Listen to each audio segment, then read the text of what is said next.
From the Target 12 investigators, we're digging into what some call a legal loophole in campaign finance law. We found out a number of organizations are giving more than the legal limit to some candidates in a given year. While some say that violates the spirit of the law, others told us why there's nothing wrong with it. Target 12 investigator Walt Buteau joins us now with both sides of the debate.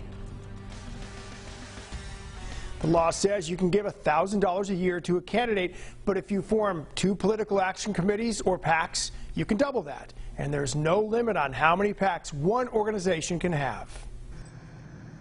Long before you stand in line at the polls, your favorite candidates are raising money to get your vote.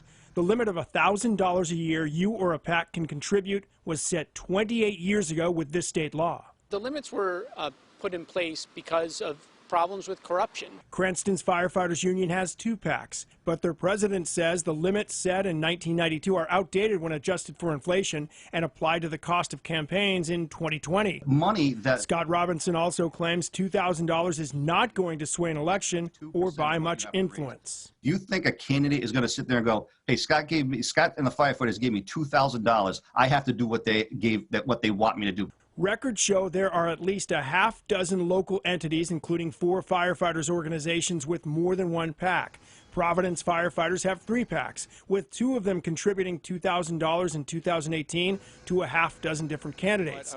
House Speaker Nicholas Mattiello received $2,000 last year from the Cranston Firefighters 2 PACs, which also gave $2,000 to Senate President Dominic Ruggiero and $2,000 this year to Cranston mayoral candidate Ken Hopkins. One of the state reps behind the 1992 law asked not to be identified, but he did tell us, quote, one organization using multiple PACs to contribute more than $1,000 to a candidate certainly defeats the purpose of the limits. But he also says he understands the argument that with inflation, the limits set in '92 are probably outdated. And this is not just a Rhode Island issue. According to Marion, several states have similar loopholes that he says are not easy to close. Much like the tax code, there are sort of a lot of ways to get around the rules that are put in place. Robinson believes firefighters get involved with politics because they consider some lawmakers' decisions to be life or death to them. And he tells us opponents of their chosen candidates should worry about firefighters voting more than how much their PACs contributed. We're willing to run into burning buildings for strangers we don't even know. What do you think we're going to do when it's for us and our families and get home safe to our families? Marion says it is a loophole the General Assembly should close, but right now that issue is not on the agenda on Smith Hill. With the Target 12 investigators, Walt Buteau, 12 News.